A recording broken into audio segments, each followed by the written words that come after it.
오늘도 하나님께서 축복하시는 좋은 날입니다. 하나님께서 오늘도 축복하십니다. 하나님의 은혜가 함께 하시기를 원합니다. 오늘은 창세기 15장에 대하여서 말씀을 상고하겠습니다. 하나님께서 아브라함에게 나타나셨습니다. 그리고 하나님께서 아브라함을 축복하시는 모습이 표현되고 있습니다. 여기에서 창세기 15장 1절 이하에서 아브라함이 환상 중에서 하나님의 말씀을 받았다고 했습니다. 환상 중에 하나님의 말씀을 받았습니다. 많은 사람들이 환상을 이야기하고 비전을 이야기합니다. 아브라함은 비전 중에 말씀을 받은 것입니다. 어떤 비전을 갖느냐, 이것이 중요합니다. 세속적인 비전, 자기 탐욕적인 비전, 성공주의적인 비전, 그 이전에 하나님께서 아브라함에게 주신 비전은 말씀의 비전입니다. 하나님의 말씀을 받는 비전입니다. 말씀, 이것은 영원한 승리입니다. 하나님께서 아브라함에게 나타나셔서 나는 너희의 상급이다. 보통 상급이 아니고 지극히 큰 상급이다. Great reward, 그보다도 더 큰 상급. Very, very great reward. 하나님께서 아브라함에게 내가 너를 지키는 방패요, 내가 너를 축복하는 지극히 큰 상급이라고 말씀을 주셨습니다. 아브라함은 하나님 앞에 고백했습니다. 하나님 아버지께서 오늘까지 저에게 자식을 주시지 않았습니다. 그러므로서 저의 상속자는 저희 집에서 길리운 종들 중에 하나를 선택합니다. 이때에 하나님께서 아브라함에게 말씀을 하십니다. 아브라함아, 너의 상속자는 네 몸에서 태어날 자다. 이것을 명심하라. 그러므로 같이 밖으로 나가보자. 하늘을 바라보라. 별들을 세어보라. 네가 별들을 셀 수가 있느냐? 네 자손을 이와 같이 축복하리라. 여기에 아브라함의 자손은 제라입니다. 누가 아브라함의 자손입니까? 성경은 말씀합니다. 갈라디아서 3장 29절에서 아브라함의 자손은 예수 그리스도를 믿는 자, 예수 그리스도에게 속한 자가 아브라함의 자손이라고 설명했습니다. 그러므로 여기서 아브라함에게 하나님께서 하늘을 쳐다보게 하시고 자손을 축복하신 것은 세계 선교의 미래를 하나님께서 보여주신 것입니다. 그러므로 종족을 초월하여 셈, 함, 야벳 종족을 초월해서 예수 그리스도를 믿는 백성, 그 사람이 아브라함의 자손입니다. 계시록 7장에 나타나는 12지파에 대해서도 누가 아브라함의 자손입니까? 종족을 초월한 예수 그리스도께 속한 자들을 말씀하는 것입니다. 창세기 제15장에 있어서도 하나님께서 종족을 초월한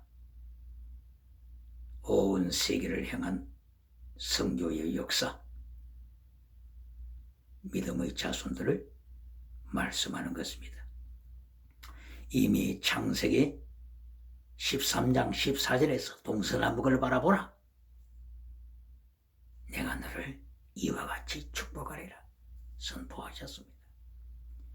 이미 창세기 2장 9절 이하에서 에덴에서 흘러나오는 강을 통하여 네 강으로 발전하여 비손, 기혼, 티그리스, 유브라데스 강으로 발전하여 온 세상에 하나님의 복음이 전파될 것을 이미 말씀을 하셨습니다.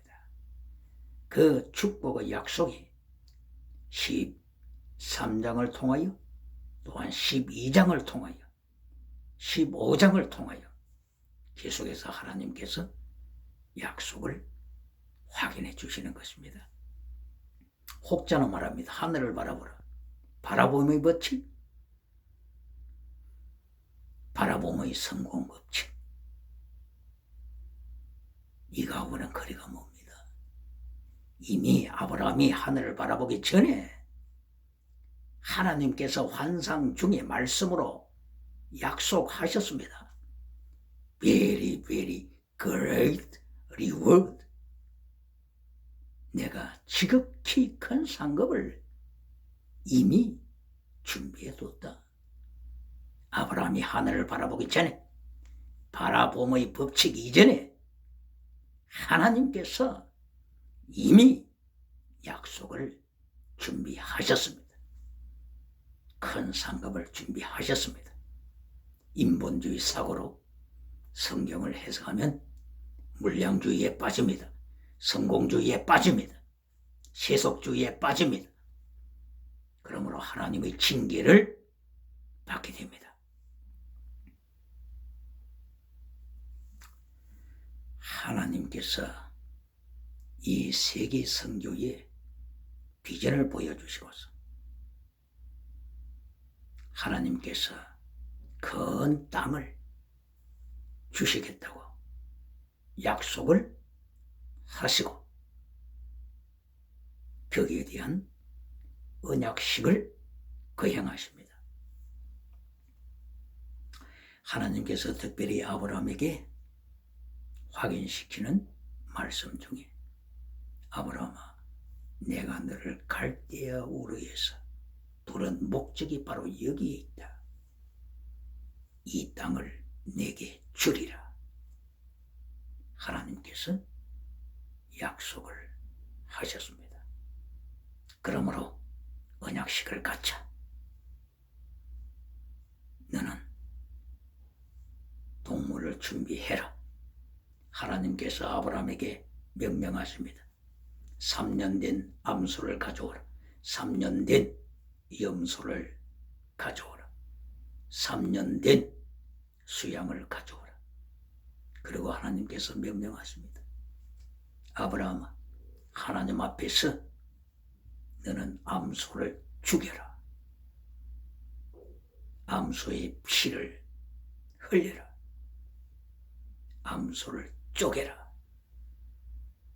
그리고 내 앞에서 마주보게 놓아라. 염소도 마찬가지다. 3년 된 암염소를 죽여라. 쪼개라. 피를 흘리게 하라. 그리고 내 앞에 마주보게 놓아라.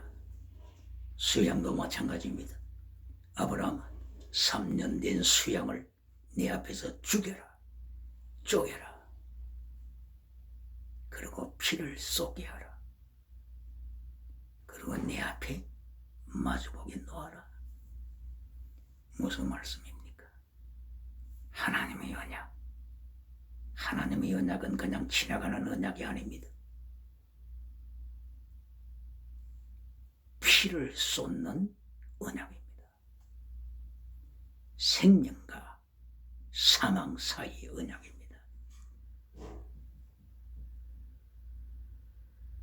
사람이 하나님 앞에 나갈 수가 없습니다. 죄인된 인간이 하나님 앞에 나갈 수가 없습니다. 그러므로서 하나님께서는 언약을 통하여 사람으로 하여금 하나님의 은혜를 받게 하시고 언약을 통해서 하나님의 약속을 통해서 하나님 앞에 가까이 나갑니다. 예수 그리스도의 새 언약을 통하여 사람은 주님의 은총을 입고서 가까이 나가게 되는 것입니다. 그러므로 여기서 하나님께서 언약을 맺으실 때에 피를 흘리는 과정을 통한 언약입니다. 이것은 신실한 언약입니다. 생명을 담보하는 언약입니다. 아브라함이 깊은 두려움에 떨고 있습니다. 아브라함이 깊이 잠들어 떨어졌습니다. 두려움 가운데 해가 지고 어둠이 온 땅을 덮었습니다. 하나님께서 비전 가운데 아브라함에게 말씀하십니다. 아브라함아, 네 민족이, 네 자손이, 제라, 네 자손이 애굽 땅에서 400년간 노예 생활을 할 것이다. 430년? 400년? 노예 생활을 할 것이다. 고난의 때를 통과할 것이다. 하나님께서 피가 쏟아지는 바로 그 현장에서 하나님께서 미래를 예언하신 것입니다. 왜 400년간이나 하나님께서는 아브라함의 자손을 고난의 불덩이 속에 던지실까요? 신명기 4장 20절에는 풀무불이라고 했습니다. 풀무불, 애굽의 풀무불 환란. 왜 이렇게 하나님께서는 긴 시간 동안 환란에 던지실까요? 여기에 솔개를 생각해 볼 수가 있습니다. 15장 11절 솔개 때, 갑자기 솔개띠들이 날아와서 하나님의 언약식을 해방 놓습니다. 동물들을 쪼개서 마주보게 했던 바로 그 사체에, 그 고깃대에 솔개떼들이 달려와서 방해를 놓습니다. 시체를 쫓아다니는 솔개떼들. 이것은 깊은 영적인 의미가 있습니다. 하나님의 거룩한 일, 하나님의 사람들이 하나님 앞에 영광 돌리고자 하는 거룩한 일에 언제나 사체를 따르는 솔개떼들이 공격해 옵니다. 그래서 마태복음 24장 28절에는 예수님이 말씀하십니다. 시체가 있는 곳에 찾아다니는 독수리떼를 강조하셨습니다. 독수리떼, 시체를 찾아다닙니다. 시체를 먹으면서 독수리떼가 큰 파워, 권세, 능력을 자랑합니다. 성공을 자랑합니다.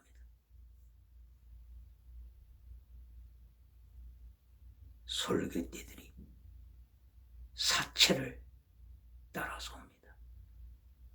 시체를 추구해 따라옵니다. 생명을 추구하는 것이 아닙니다. 죽은 고기를 찾아서 따라옵니다.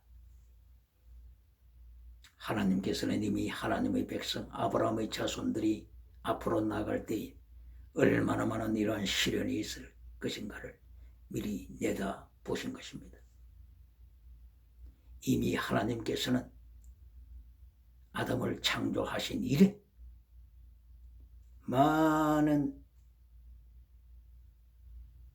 믿음의 사람들이 패배하고 쓰러지고 홍수 심판으로 심판받을 현장을 하나님께서는 다 알고 계십니다. 예배드리던 가인이 패배했습니다. 예배드리던 가인의 후손 라멕이 패배했습니다. 야발, 유발, 두발 가인이 패배했습니다. 네피림이 패배했습니다. 니므롯이 패배했습니다. 노아의 후손, 함의 후손 니므롯이 바벨탑을 쌓고 패배했습니다. 많은 믿음의 가문 후손들이 계속하여 패배한 것을 하나님은 기억하십니다. 아브라함의 가문에 있어서도 아브라함의 아비 데라가 가나안 땅을 향하여 목표를 세우고 출발했지만 하란의 영광 부기를 바라보고 205세가 되도록까지 하란의 세속적인 문화에서 벗어나지 못하고 그곳에서 죽고 말았던 그 사실을 하나님은 기억하십니다. 하나님께서 아브라함을 향하여 너는 나비와 함께 그곳에서 매몰되어서는 안 된다. 네 본토 친척 아버지 집을 떠나라. 하나님께서 아브라함에게 명령하시자 아브라함은 믿음으로써 말씀을 쫓아 출발했다고 기록되어 있습니다. 그러나 하나님께서는 아브라함의 마음을 보고 계십니다. 저 아브라함이 언제까지 버틸까? 언제까지 믿음으로 버틸까? 하나님께서는 아브라함을 보시고 계십니다. 하나님께서 네 후손이 하늘과 같이 하늘의 별과 같이 많으리라고 말씀을 하셨을 때 아브라함은 믿음으로 받아들였습니다. 그때에 하나님께서는 아브라함에게 아브라함의 믿음을 의로 여기셨습니다. You are righteous. You are justified. 네가 하나님을 믿음으로 내가 너를 의롭다고 인치노라. You are righteous. You are justified. 하나님께서는 아브라함의 믿음을 인정하셨습니다. 그러나 하나님께서 아브라함에게 원하시는 것은 오직 믿음만이 아닙니다. 예수님께서 오셔서 너희는 빛으로 살아라 말씀하셨습니다. 너희는 소금으로 살아라 말씀하셨습니다. 하나님께서는 아담을 창조하시고 3단계 메시지를 강조하셨습니다. 하나님의 3단계 메시지, 하나님이 창세기 1장 3절 이하에서부터 거룩을 강조하셨습니다. Separate from darkness, 어둠을 떠나라. 하나님께서는 오직 믿음만 말씀하신 것이 아니고 굽이 갈라진 동물 되어야 거룩하다고 정한 동물이라고 말할 것이다. 하나님께서 하나님의 3단계 메시지를 강조하셨습니다. 오직 되새김질 해야 정한 동물이라고 선포할 것이다. 하나님께서 3단계 메시지를 강조하셨습니다. 오직 믿음만 강조하기를 기뻐하십니까? 마틴 루트 종교개혁자 1517년도에 종교개혁을 선포한 마틴 루터, 95개 조항을 세상에 선포한 마틴 루터. 제1조가 무엇입니까? 마태복음 4장 17절 말씀입니다. 제1조, 회개하여 믿음으로 구원받는 믿음. 제1조에서 강조했습니다. 그러나 믿음만 강조했습니까? 마틴 루터가 믿음만 강조했습니까? 제94조, 제95조 마틴 루터는 결론에서 예수님의 환난에 동참하라, 예수님의 죽으심에 동참하라. 마틴 루터는 고난에 동참하는 삶을 강조했습니다. Justify, Sanctify, Sacrifice. Justify 믿음은 아닙니다.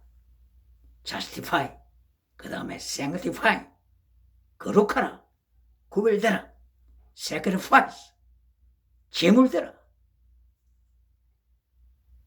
3단계로 강조했습니다. 이것이 종교개혁자들이 강조한 세 가지 3단계 메시지입니다. 예수님께서 제자들을 향하여 너희가 나를 따르기를 기뻐하느냐? 세 가지를 명령하셨습니다. 자기를 부인하라, 자기 십자가를 지고 가라, 고난에 참여하라, 환난에 참여하라, 자기 목숨을 버려라, 주님을 위하여 자기 목숨을 버려라. 환난을 피하여 도망치는 자 필생적사다. 살고자 하는 자는 죽는다. 온 천하를 가지고 성공했다 하자. 온 천하를 소유하는 성공을 누린다고 하자. 네 영혼을 잃으면, 오늘 밤에 네 영혼을 잃으면 무슨 의미가 있느냐? 필생적사다. 목숨을 바쳐라. 주님을 위하여 목숨을 바쳐라. 마태복음 16장 24절 이하입니다. 애국자 이순신 장군도 예수님의 이 말씀을 증거했습니다. 외쳤습니다. 오직 예수님 이름으로 믿음으로 구원받습니다.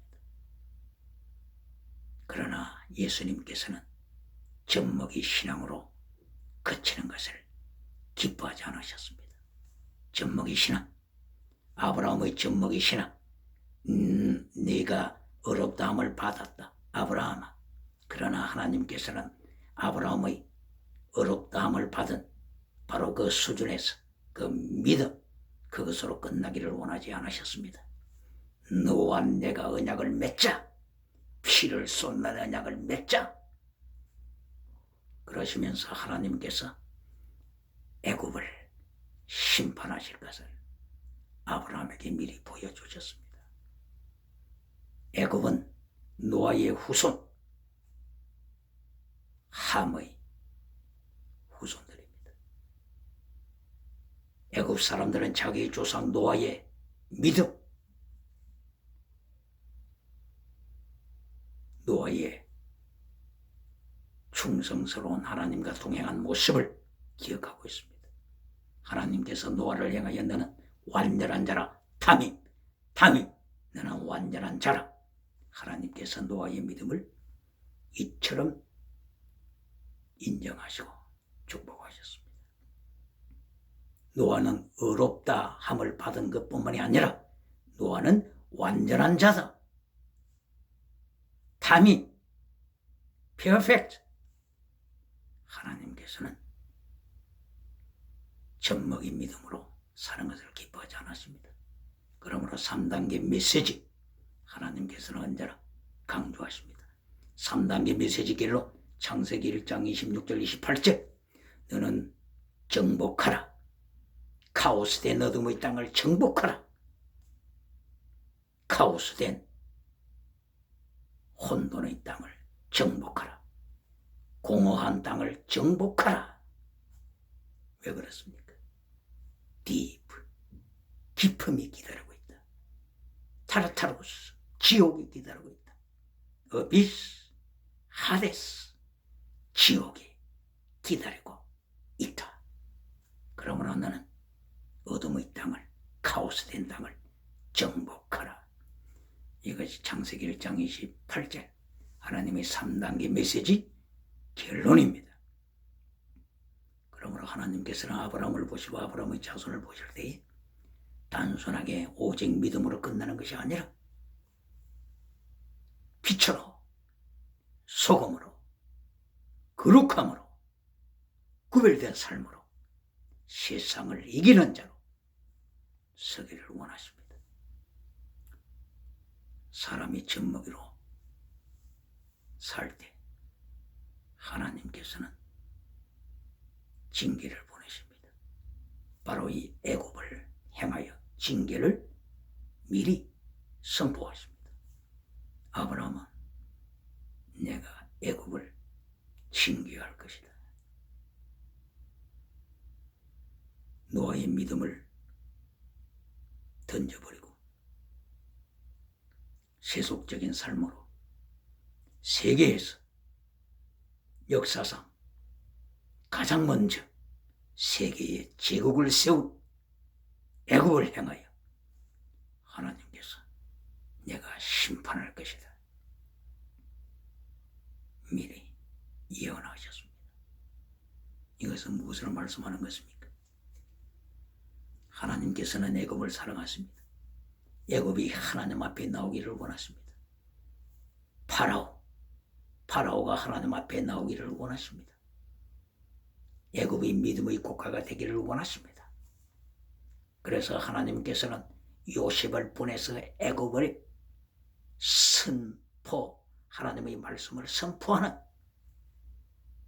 기회를 만드셨습니다. 애굽하게 되면 유명한 것이 있습니다. 피라밋이 뭡니까?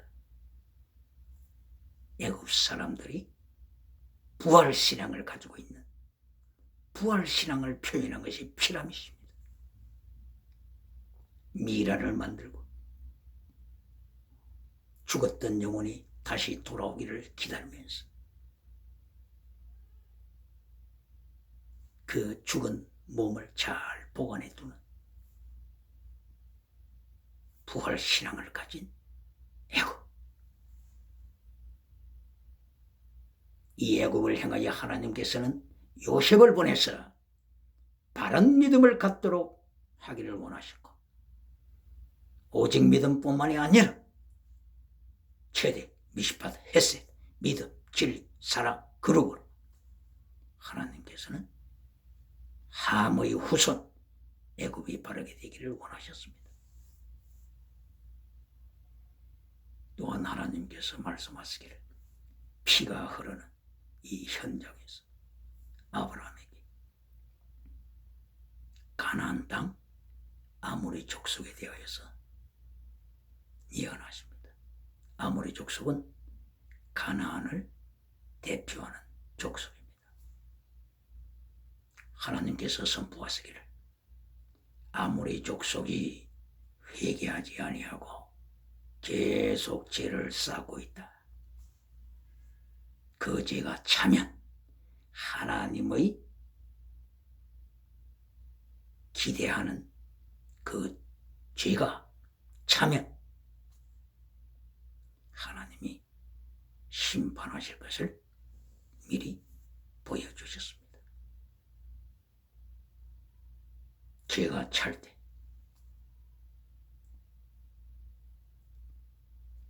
field, measure, pool, measure of sin.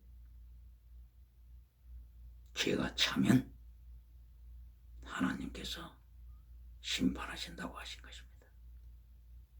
이것을 다른 말로 하게 되면 400년 동안 가나안 아모리 족속이 하나님 앞에 회개하기를 기다려 오셨다고 하는 것입니다. 하나님께서 창세기 9장 24절 이하를 통하여 함이 범죄하는 것을 보셨습니다. 그리고 함의 후손 가나안을 저주하셨습니다. 바로 이것은 가나안 땅이 타락할 것을, 아모리 족속이 타락할 것을 이미 내다보신 것입니다.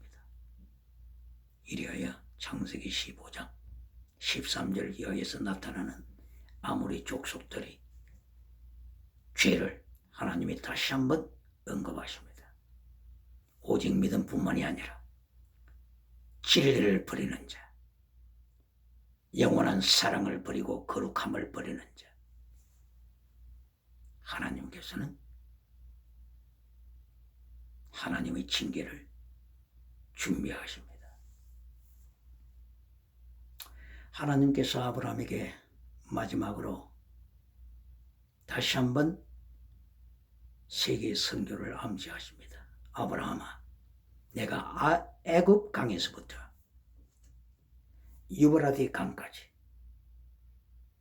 내가 네 후손에게 주노라. 애굽강, 나일강, 나일강뿐만이 아니라 또 다른 애굽강도 있지요. 이미 창세기 2장 9절 이하에서 그 나일강과 연결되는 비손강, 기혼강 이미 하나님께서 언급하셨습니다. 그리고 유브라데에서 티그리스강 이미 세계 선교를 선포하셨습니다. 비손강과 기혼강을 통하여 나일강을 통하여 지중해로 연결되어서 대서양으로 연결되어 그리고 태평양으로 연결되어 오병 7대주의 복음화가 될 것을 이미 암시하셨습니다. 그리고 유브라데에서 티그리스강을 통하여 페르시아만을 통하여서 인도양을 거쳐서 태평양으로 대서양으로 오대영 7대주의 복음화가 될 것을 하나님께서는 보여주셨습니다. 다시 한번 창세기 15장 18절에서 애굽강을 언급하십니다. 유브라데스 강을 언급하십니다. 하나님께서 반복적으로 언급하신 것입니다. 하나님은 창세기부터 요한계시록까지 계속하여 반복적으로 말씀하십니다. 하나님의 말씀을 세 가지로 줄이면 체덱, 미시파드, 헤세드, 창세기지 1장에서부터 요한계시록 22장에까지 계속하여 믿음, 진리, 사랑 선포하십니다. 왜 그렇습니까? 이것이 핵심이기 때문인 것입니다.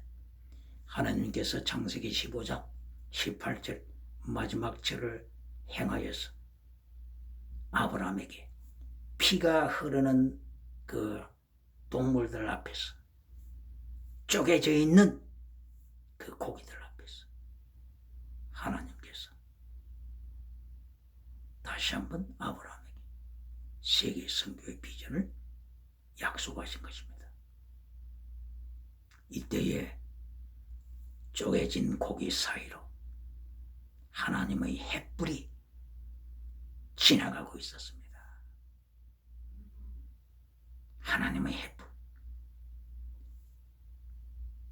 With a fire pot and a burning torch.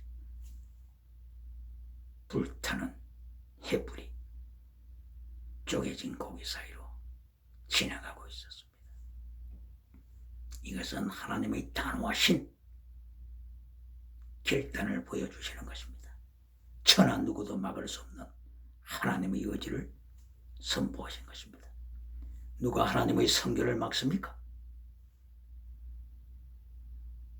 오대영 7대주 하나님의 선교를 여기에서 하나님께서 동물의 피를 통하여서 보여주시는데 생과 사의 갈림길에 있는 이 언약식을 하나님께서 거행하시는데 누가 하나님 앞에 노라고 선포할 자 있습니까? 만약에 노라고 하나님 앞에서 대적하는 자가 있다면 바람처럼 기어처럼 날아가 버리고 맙니다.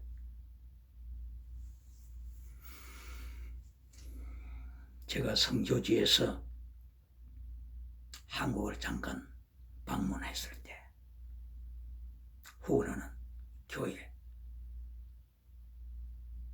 장로님 찾아오셨습니다. 질문하셨습니다. 선교사님, 우리 대한민국 한국 내에도 할 일이 태산 같은데 꼭 아프리카까지 가서 선교해야 하겠습니까? 이것은 첫째로 창세기 15장 18절 말씀을 깨닫지 못한 결과 우문입니다. 그리고 창세기 2장 9절 이하 하나님의 성교의 비밀을 깨닫지 못한 우문입니다. 그리고 창세기 1장 2절에 하나님께서 수면 위에서 다스리시는, 운행하시는, 쉐이킹하시는, 그리고 브루드 하시는, 쉐이킹과 브루드, 사랑과 진노로 수면 위에 운행하시는 하나님의 성교의 비전을 알지 못한 우문입니다. 그러나 구체적으로 표현하게 되면 제가 이렇게 대답했습니다. 독일의 학교 교실에 칠판 백보에 적혀있는 한 유명한 글이 있습니다. 그 글은 반쪽을 잃어버린 지구는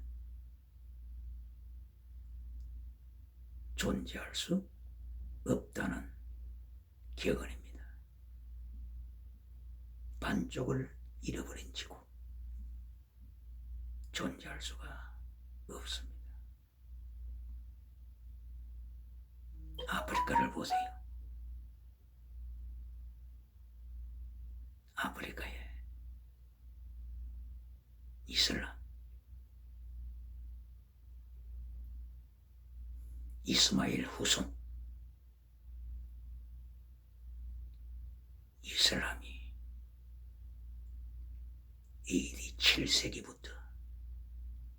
AD 7세기부터 아프리카를 점령했습니다. 지금은 아프리카 북쪽에서부터 남아공 아래쪽을 향하여 전진해오고 있습니다. 시도 때도 없이 옥외로 마이크를 설치하여 선포하고 있습니다. 이렇게 이슬람, 이스마일의 후손, 온 세계를 향하여 예배를 하고 있습니다.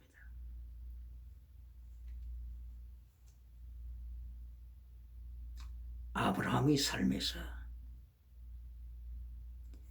15장에서 아브라함이 하나님의 이렇게 축복을 받았는데 축복을 받은 후에 하나님의 결론적인 메시지를 지켜야 되지 않습니까? 너는 다스리라. 어둠을 다스리라. 그런데 15장에서 아브라함이 놀라운 축복을 받고 나서 16장에 들어가면 범죄하고 맙니다.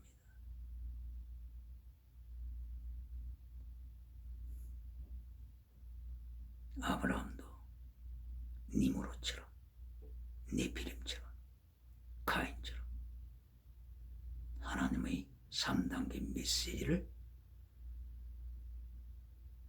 지키는 것을 실패하여